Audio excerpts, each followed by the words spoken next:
BlizzCon Online is less than 4 weeks away. Let's figure out what they'll be telling us.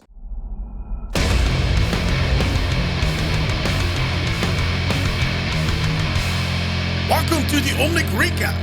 I am D, and every Sunday we look back at what happened in the past week in Overwatch. The Kaizaka challenge is ending soon, and the Lunar New Year event is right around the corner. Before we kick off the rest of the video, I wanted to share my opinion on the start date of the Lunar New Year event. Kaizaka ends on Monday, Tuesday, depending where you live, and I don't see them kicking off Lunar New Year on Thursday. Blizzard never does such a short turnover where they end one event on Tuesday and start the next one on Thursday. On top of that, the actual Lunar New Year is a little later this year, so I'm sticking with my start date prediction of February 4th. Alright, let's dive in. This week Blizzard surprised us with a brand new experimental card. But it was one of those surprises you don't want to get. Like when your cat brings in a dead bird and ate half of it already. Why bring me a present if you start eating it yourself? Come on! Wait, let's say it out loud. This test includes some nerfs for Echo, Tracer, and Zenyatta. Echo saw her ammo clip and the duration of her focusing beam reduced, while Tracer's min-max damage fell off was rescaled. While these Tracer and Echo nerfs feel quite manageable, the Zenyatta nerf was, a bit harsh. The damage amplification on his Discord orb was reduced from 30 to 25%, and the speed on both his Harmony and Discord orbs went from 120 to 90. That is the same speed as his primary fire, aka the Orb of Destruction.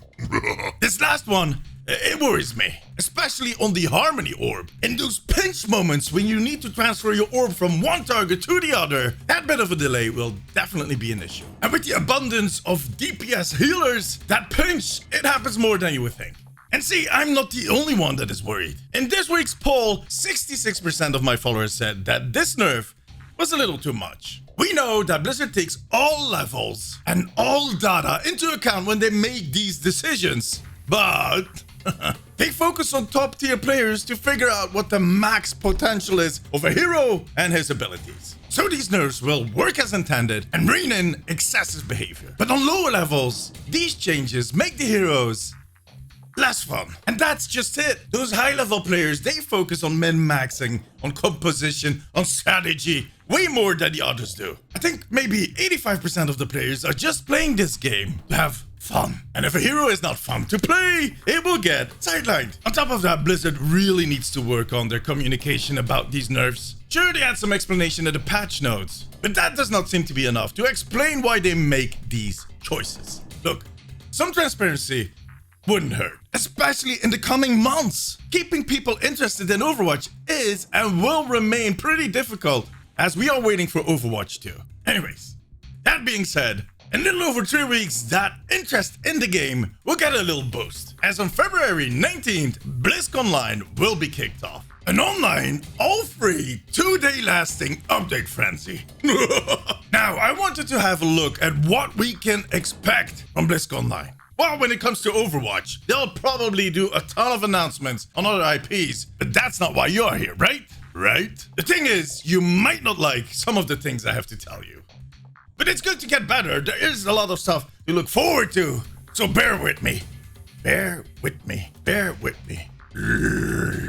I don't get it. Anyways, let's start with the bad news. You should not, I repeat, should not expect the game to release at BlizzCon Online. And you should not expect Jeff to walk on stage and share a release date. Hell, I don't even think he'll share a beta start date. At best, we'll get this kind of beta starts in Q3, that kind of deal. Why, you ask? Well, Blizzard never does that. They simply do not want to overcommit. And especially now, we're still in the middle of this pandemic. Our future is still so uncertain. Why did I eat M&Ms before I started recording? I'm like just... Fine, but what can we expect? Well, first off, let me mention that I'm going to do a more in-depth video on new features for Overwatch 2 that you might not have thought of. Those less obvious ones.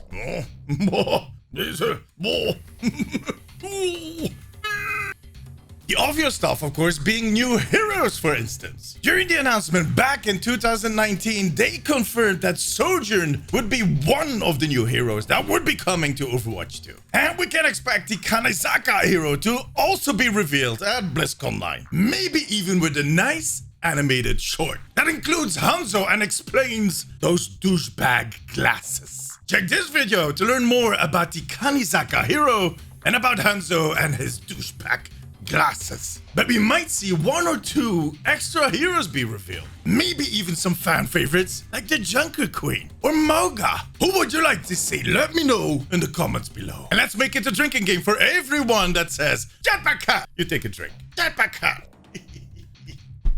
Jetpack Cat. Okay, I'm going to stop. Besides heroes, they're of course going to show us some new maps. We already know about Gothenburg, Rio, Toronto, and Monte Carlo. I'm extremely curious to see which other maps they're going to add. And I don't think it's all going to be cities. How about an underwater map? Eco Point Atlantica, calling it. I personally would like to nominate my hometown of Ghent for a map. We have a huge cannon, 3 towers, purple nose shaped candy, and a freaking medieval castle. The one thing that I really hope they'll talk about, but I'm kind of afraid they won't, is how the next game is going to work with the current game. And not that half-assed explanation we got at BlizzCon. We want to know it on a practical level. Will we have 2 games in Battle.net, or is the old one going to disappear? What if I don't buy the new game? What will my Overwatch look like? Etc, etc, etc, etc. Well, up till today, it is still so unclear. And then there's the panels. In the panels, they'll most likely touch on some of the system changes that they're going to make. I don't expect them to go really deep into it, but we'll get a nice picture of what they're planning to do. What they have in mind for loot distribution, for instance. How the new levels will work. What PvP could look like. The talents, etc, etc. Man, I love that word. Etc, etc. I'm going to name my first kid, etc. Okay, I won't name my kid, etc. Talking about things we might not expect. How about a battle pass system and clans?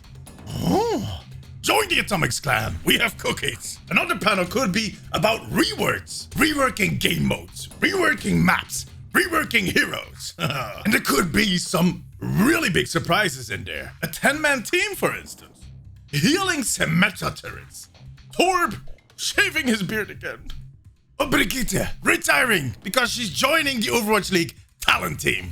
This is the time to address some of the worries that the community has about the future of Overwatch. This is where you tell them it's going to be okay eventually, in 10 to 12 months. That being said, I really hope they're not only going to talk about Overwatch 2. It really looks like we'll still have to wait at least 10 to 12 months before we can even play this game. And while they did a pretty good job at keeping us entertained in the past year, if we have to wait for that long, we really need more. The thing is, it is kind of hard to predict what they're going to do. They could just continue feeding us those challenges and slightly changed events. Or they might decide to ramp things up and surprise us with a new hero. And the other end of the spectrum is, and I really hope they don't do that they go in full maintenance mode, just bug fixes and small balancing changes to make up for the time that they lost due to the pandemic. Whatever they decide to announce, all of the above, none of the above, Jeff is going to walk off that stage and we'll be left behind empty, tired, worked up, and with a million questions that need to be answered. We can only hope that they start sharing their progress again. That they'll slowly, in the next few months, start answering all of those questions. That should give us all the energy to get through this. Well, we'll know in just a few weeks. Just a few Omnic recap episodes, come on. It's going to be a blast. Can you tell? I'm looking forward to it. Can you? Okay, that's good. Oh, just one tip, Blizzard. Do not, I repeat, do not announce a mobile Overwatch game at BlizzConline. Wait to do that until you at least have a release date for Overwatch 2. Nobody wants to see a wave of anger go through the Overwatch community right now. All we have to show for it at the end will be disappointing sales and really, really bad memes. But for now, that was it. Give this video a thumbs up, make sure to subscribe, and hit the little bell icon so you get notified every time I'll upload a video. Making eye contact. Follow me on Instagram and Twitter and come say hi during one of my streams. All of the links are in the description below. Thank you for watching. See you next week. Bye-bye.